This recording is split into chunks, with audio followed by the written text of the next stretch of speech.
Hi everyone, I hope you're well wherever you are.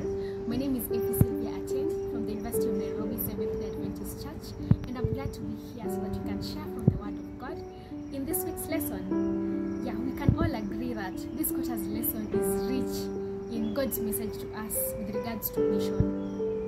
And lesson 5, the title of the lesson is Excuses to Avoid Mission. I'll read the key text.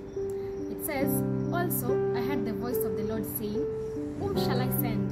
And who will go for us? Then I said, Here am I, send me." That's from the book of Isaiah chapter 6 verse 8. I know all of us, if not, like most of us, if not all of us, we've had excuses in one way or the other to avoid going for mission when God has called us. And in the previous sessions, we've been studying about Abraham, how he was willing to go for mission. He was willing to move from his comfort zone to go out for God's sake and to hear the voice of the Lord. And this is different. Today's lesson is a bit different. We're going to focus on Jonah, who was reluctant to go for mission, and he had excuses to hinder him from going for mission. So we'll get a few lessons from Jonah that can help us as well in our Christian journey and to accomplish God's mission. So one of the excuses that we've always had, that Jonah also had, was fear. Just a brief history of Jonah's mission. Jonah was called by God to go to the city of Nineveh, and the city of Nineveh was, as Nahum describes the city of Nineveh, it was a bloody city. It was full of killings, it was full of harlotry, sorcery, and all kind of sin that you can imagine. And so this brought fear in Jonah's heart. And other than that, it was a very big city, it was a vast city, and the size was also intimidating to Jonah. Like, as Jonah, God, you're calling me to go to that city, to go to that big city, the capital city of Assyria. And you know the history of Assyria and the Israelites, the relationship was not good, because there's a time that Assyria captured Samaria for 3 years. And so this instilled fear in Jonah's heart.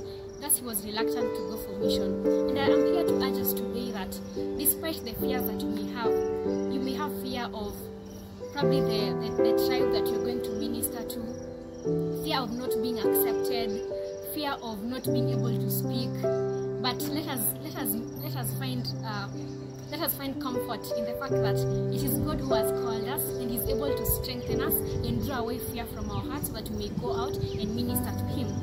Another excuse is false views. Jonah didn't fully understand the character of God and what God expected from him, and so that hindered him. That's why he was moving to a different direction, you know. And the lesson writer points out a few views that false views that we've had that have hindered our work as ministers. We've misunderstood God's calling for us, and we have focused on our own salvation.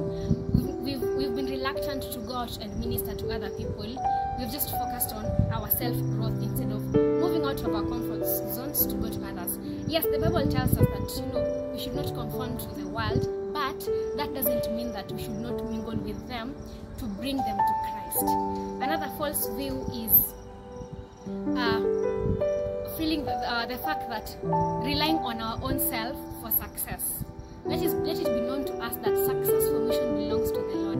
Ours is to take the message to them, and God will do everything. The conversion of the soul, it's the work of the Lord. So let us not depend on our own self. Let us not depend on our experiences, our qualifications to measure the success of the mission.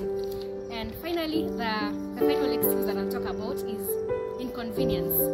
Yes, it is inconveniencing, and even Jonah would say that, when God called him out of his place, probably his comfort zone, to go to preach to the Ninevites, it called for sacrifice of time, resources.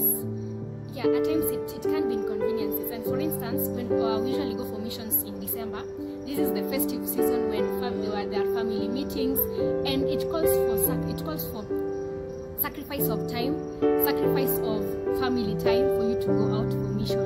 And in all this, as long as it is God who has called us to do this, and there is joy in serving Him, despite the inconveniences that going for mission causes. But at the end of it all, you will see that the joy that comes with bringing souls to Christ is far much greater than what you would have gained had we not gone for mission. And so I urge us all to heed to the call of the Lord. When He calls us to go for mission, may we be willing to put away everything, to move out of our comfort zones and go out and speak the message of hope to those who are perishing in sins. Just like Prophet Isaiah, may it be heard from us saying, "Here am I, send me, Lord." Blessed and have a great week.